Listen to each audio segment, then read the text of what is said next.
Hello, welcome back to my channel. If you're new here, my name is Mary and today's video is going to be recommending books based on my Spotify Daylist. So I got this idea from Marissa Tommen, who I believe said in her video that she got it from Instagram.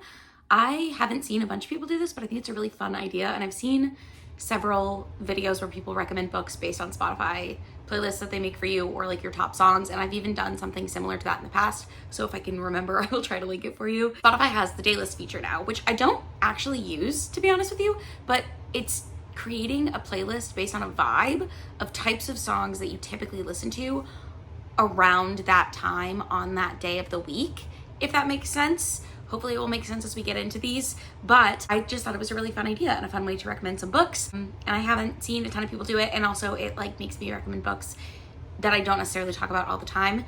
Some of them I do talk about all the time, so sorry about that. But without further ado, the first one that I'm gonna use is the only one that actually doesn't have a day tied to it.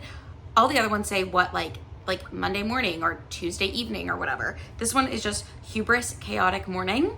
And for this, I had to Google what hubris means. So if you ever thought I was smart, but it means like an excessive amount of pride, basically. So I was looking for a book that had a character or characters who were like extremely prideful and who got thrust into chaotic situations. I hope that makes sense. So the books that I came up with for this were I Am Margaret Moore by Hannah Capin, which is a YA book with like a fantastical twist. It's like set in some undefined time in the past at this summer camp for girls, and there's like a little bit of like queer relationships going on. There's also like this gap filled by the main character who is narrating what's happening with her friends when she's not at this summer camp, and you find out why she's not there as the book goes along. This book was so chaotic because I could not figure out what was going on. I listened to this as an audiobook when I was trying to fly home for Christmas a couple years ago, and I like distinctly remember it because I don't know, it just like every time I think about it, I'm like back in that airport trying to figure out what's going on in this book. And I remember at the time, I think I gave it 3 stars because I wasn't super thrilled with it, but it is a book that's stuck with me. And the main character isn't necessarily the one who's prideful, but if you read it, you will sort of figure out who's got the hubris, I guess. I also don't know if I'm using that word correctly because I literally just Googled it, associated it in my mind with pride, and was like, cool, we're good. The next one that I have is I Have Some Questions for You by Rebecca Mackay. And this is about a woman who went to this boarding school, and she has since returned to this boarding school to teach. And when she was a student at this boarding school, one of her like classmates was murdered, and the person that they think did it has been in jail all this time, but now they're saying that he might not be the one who did it. And so she's sort of like reckoning with all of this.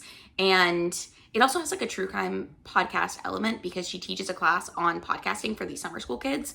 And one of the kids decides to do a true crime podcast based on this real case. And the main character does have some like pride issues. Like there are a lot of things where she sort of puts herself above other people, if that makes sense.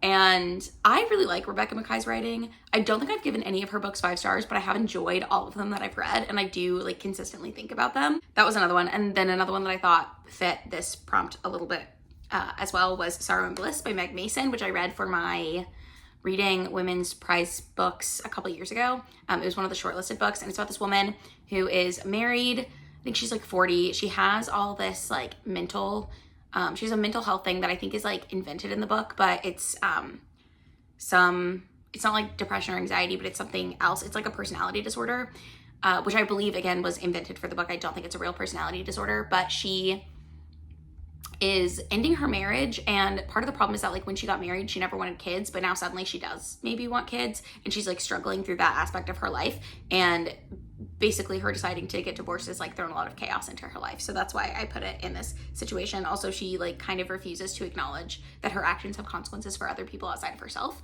So yeah, that's another one that I have on here. Then I have Hopeless Romantic Downtown Vibes Monday Afternoon. And for this, I instantly was like, okay, so I need a rom-com set in New York City. And the one that I came up with was Confessions of a Shopaholic by Sophie Kinsella, which I believe I read in like 9th grade. So well over a decade ago. They had a really great movie with Ella Fisher, who was previously married to Sacha Baron Cohen. Fun fact, I think they're divorced now or getting divorced or something. This is about a woman who is trying to become like a fashion writer, and she has a shopping problem. So she's in a lot of debt. She owes a lot of money, and she's being called by debt collectors. And then she accidentally sends an article that she meant for this fashion magazine to this finance magazine. And she sends the, after she has like a really bad interview with the finance magazine. And then she gets the job at the finance magazine. She becomes, I think her like pen name is the girl in the green scarf or something, and it just like goes from there. And she's giving like financial advice to people even though she has no control over her own finances, and it's just really funny. I will say I have stronger memories of the movie than I do the book, but I do remember like distinct differences between the two, and I don't know, it's really fun. It's part of a series. I never continued in that series. I didn't even know it was part of a series until I looked it up for this video. So that's fun. But I would recommend the movie, at least, if you don't want to read the book. But that's what that sort of like popped out to me immediately. The next one is Weirdcore Horror Movie Tuesday Afternoon. I don't know what I was listening to that made Weirdcore come up, but I instantly thought of How to Sell a Haunted House by Grady Hendrix. I feel like Grady Hendrix writes like goofy horror to an extent, or like very like strange horror that for me is not necessarily scary. It just is like more comical, and like it reminds me of like Evil Dead in the like the original Evil Dead movies are so like ridiculously gory and like goofy to watch now. I'm sure they were scary when they came out, but like watching them as a person who lives in the 2010s and 2020s is like very funny. So that's sort of what his like style of horror reminds me of, is like the very like overdone, goofy, I don't know, weird horror, I guess. Yeah, I really recommend the book. I know a lot of people didn't like it as much as I do, but it was one of my favorite books last year. The next one I have is Venting Electra Wednesday Early Morning, but I also got Venting Lilith early Saturday morning this morning. That was the last screenshot I took. So Electra, I had to look up as well. All I know about Electra is the character from that movie played by Jennifer Garner back in like 2002. So I don't know if she's based on the Greek mythology character or what. I've never seen that movie, but Electra apparently is a character in Greek mythology who is trying to get revenge for something. I didn't read a ton. Again, I just skimmed lightly to try to figure out how I could fit something in here, and I love a revenge plot. So the first thing I instantly came up with was Gone Girl by Gillian Flynn. Gillian Flynn? I don't know how her name is pronounced, but this one is about a couple who is going through some like marriage troubles, and then the wife disappears and everyone thinks that the husband killed her. And you're reading the book, figuring out, you're reading journal entries from the wife in the past, and then present day entries from the husband, not journal entries, but like present day life of the husband, and you're going back and forth trying to figure out what happened. And then there's a reveal partway through that shocked a lot of people when it first came out, but I think probably the majority of people have been spoiled for. I'm not going to tell you what it is, but yeah, I loved this book when I read it 10 years ago now, more than 10 years ago. I read it right before the movie came out, and then I went and saw the movie with my brother, but it was fantastic. So it does have a revenge plot, and I think that's really fun. And then also the Lilith one, Venting Lilith Early Morning for one. And Lilith is a character in Jewish mythology who was originally supposed to be married to Adam. I think she was Adam's first wife, but she wanted too much independence, and so somehow they got separated, and he ended up with Eve, who was like perfectly compliant and everything that like marriage was supposed to be or whatever. So for this, I picked Wuthering Heights by Charlotte Bronte because Kathy's never, ever what Heathcliff like wanted her to be. Like she never goes and fits into the box, and she leaves him, and it's just like a tragic love story. I didn't think I would like Wuthering Heights, but I ended up really enjoying it. It's got like this very spooky gothic atmosphere. There's like maybe ghosts. It's about an internal haunting, like being haunted by someone from your past, but not like literally haunted, but like feeling haunted by decisions that you've made. And I thought it was really good. The next one I have is Downtown Vibes Art Deco Wednesday Morning. And for this, I picked When You Get the Chance by Emma Lord because it's, again, set in New York City. I don't know why downtown to me automatically means New York City, but it does apparently. When You Get the Chance is a Mamma Mia retelling of sorts, where this girl has grown up with her dad and her aunt, and she doesn't know who her birth mother is. And so she is in New York one summer. She wants to go to this like acting school in California. I think she's in high school, but she wants to go to this like boarding acting school in California. Her dad says no, but she just needs a parent's permission. So she thinks, I'll find my mom, and my mom will give me permission to do this. And so she spends her entire summer trying to locate her mom based on her dad's live journal and who he knew and was talking to in the early 2000s when she would have been conceived. And it's just like very cute, very quirky, very funny. I will say the one drawback to this for me is that she could literally just ask anyone if they had a, like, I know she wouldn't, but like the thing about Mamma Mia is none of those men would know that they were the father because they would not have been there for birth. But presumably her biological mother would have given birth to her, so she would know. so it just seems a little convoluted. Like, I understand why she wouldn't just go up and ask people like, hey, did you have a baby in 2002 or whatever the year was? But also, like, that sort of was a drawback for me because I was like, well, this story doesn't have the same weight, I guess. I think I ended up giving it 3 stars. I did enjoy it. I read it actually when we were in Seattle on our, well, it was my post-bar trip, but it was when we got engaged. So that's when I was like reading that book. I don't think I read much of it while we were there. I think I read it mostly when we got back, but that is the book I brought with me. So that's fun. The next one that I have is Delulu, Delicate Wednesday Evening. And as soon as I read Delulu and Delicate, I was like, this has got to be a Sally Rooney book. And so I picked Normal People. I really wanted to pick Conversations with Friends, but I just don't think there's the delusion to the same level or delicateness to the same level in Conversations with Friends. But I did prefer that to Normal People when I read it the first time. But I'm actually, in preparing for this video, I started rewatching Normal People last night because I was like, oh my God, I forgot about that adaptation that I love so much. It's still so sad. I picked Normal People. If you don't know what it's about Marianne and Connell. And they started out as teenagers going to the same high school, and Marianne is from this like very wealthy family that lives on a hill in a mansion. Connell's mother is actually their housekeeper, and that's how they like sort of become close, is that he goes and picks his mom up after he's done with like, I think it's soccer or rugby, football, sorry, or rugby. And he's like very popular in high school, but he's also very like shy and quiet. And him and Marianne have this like connection, and then she one day tells him that she likes him, and then they start like hooking up in secret. And then they end up going to the same university, and they have this like on again, off again, like will they, won't they relationship the whole time. But part of it is that neither of them is willing to like be open about their feelings to each other.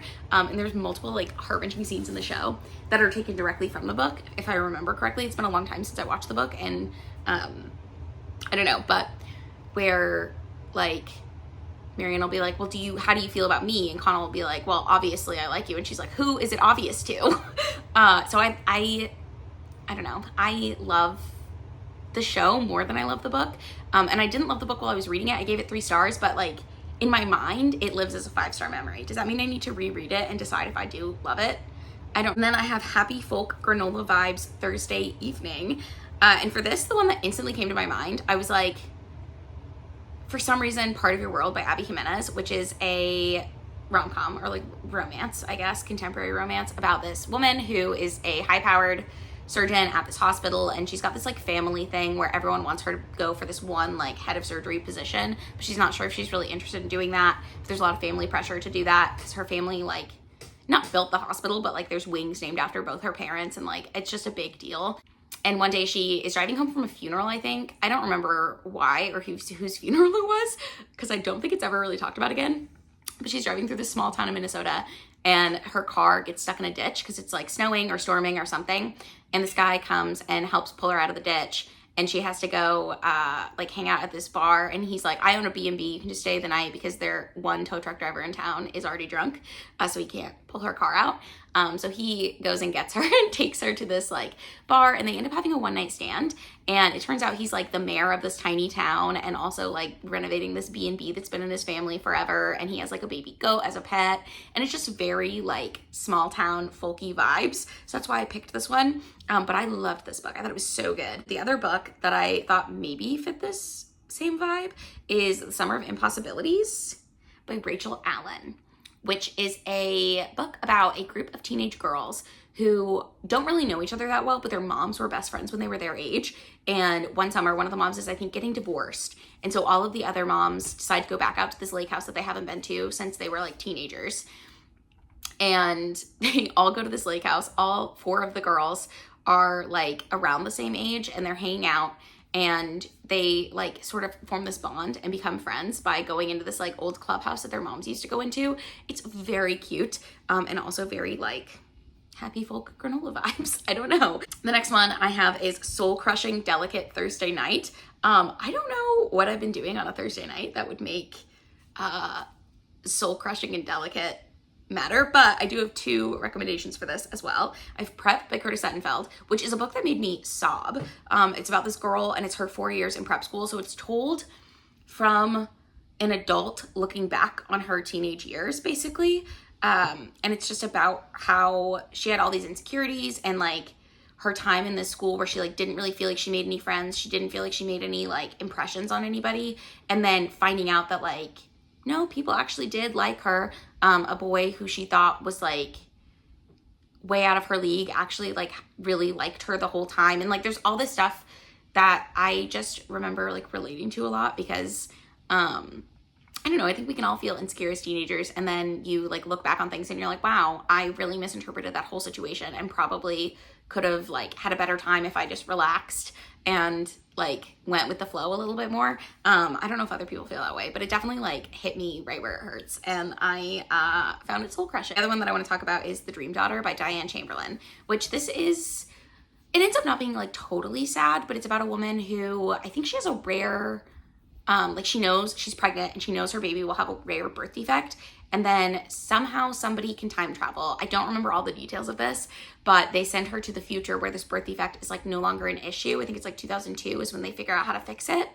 And so she goes to the future, she has the surgery done, and then she's supposed to take her daughter back with her, but she somehow goes back to the past without her daughter. And when she goes forward again, instead of 2002, it's 2012 or like 2015 or something, to where her daughter is like older and has no idea who she is and has been adopted and is living this like life, and she has to like decide what to do. I don't know. I love this book. It was so good and also so sad. It like really broke my heart, to be honest. So yeah, I might cry just thinking about it, but it's so good. I think everyone should read it. And then the last one I have is Cuddly Dark Academia Friday Morning. And here's the thing about that is I don't think I've read any dark academia books that I would consider cuddly particularly. So I sort of went with a book that a dark academia book that I would like want to read while curled up on a couch on a rainy morning with like a hot beverage. And that's what I'm going with. And so I have Ninth House by Leigh Bardugo, which is right here. Because, oops. Losing my mind because I want to reread this year. So it's like fresh on the brain because I want to reread this and then read Hellbent, which came out a couple years ago now, and I still haven't continued in this series. But this is about Alex Stern, who is I don't know, she's kind of a delinquent and gets into lots of trouble, and then she finds out that she can like see ghosts sort of, and so Yale hears about this, and in this world Yale has all these like secret societies that deal with magic, and magic attracts ghosts or like bad ghosts, and so somebody from the Ninth House or whatever secret society, it's probably not called Ninth House, I can't remember what it's called now, but they go and find her and they say, you are getting a scholarship to Yale because we need you to conduct the like safety precaution things because you can see the ghosts and none of us can see them over these magical ritual ceremonies. And so that's what she's doing. And then there's like a mystery involved because the first book is in split timelines. So in one timeline, it's like the past leading up to what's going on. And then the present timeline, something has gone wrong. Basically, I don't know how else to say it without like giving things away. But that one I think is a really good like cozy up in bed read. And then also House of Hollow by Kristen Sutherland, which I do own, but it's downstairs. And this is about sisters. And when they were children, they went missing. And then they were returned, but they had like bleach blonde hair and black eyes, like no color in their irises. And they're all like ethereally beautiful. And there's like something creepy, kooky going on with them, but you don't know exactly what it is. And then in the present day timeline, they're all, I think the youngest is like 18 and the older two are like in their 20s. And one of them goes missing. And so it's like this big, and she's famous now. She's like a famous model / fashion designer. And so it's like this big deal that she went missing. And I loved it. I thought it was fantastic. I know a lot of people, both of these books, I've seen a lot of negative reviews of, but something about them just works for me really well. And so those are the dark academia books that I would recommend you. I honestly don't even think House of Hollow, now that I'm thinking about it, is dark academia. But to me, it fits the vibe, so we're going with it. But that's it. I only saw Marissa's video earlier this week, last week, so I haven't been tracking these that long. I think my earliest one was Monday. So those are some books that I would recommend based on my Spotify Daylist. If you want to, I would love to see other people do this video because it's so fun to like go through and see. First of all, I don't really use Daylist, so it was fun to just like check it every day and see, or like at various times throughout the day to see what Spotify thinks I normally listen to at those times. I also, Thursday morning, I didn't recommend books for this, but Thursday morning, or like Tuesday morning maybe, one of the mornings, I got Hardcore Heavy. Not sure why. And then one of the nights, I think it was Friday night, I got like Heavy Metalcore or something. And I was like, well, I don't know what book I would recommend for that. And also, the only heavy band that I listen to ever is Not to Lose. So I was like, do I listen to them substantially more on whatever weekday morning that was and Friday nights? Maybe, I don't know. But thank you so much for watching this video. If you liked it, give it a thumbs up. If you want to, you can subscribe to my channel because I do try to post 2 videos every week, and I will see you in the next one.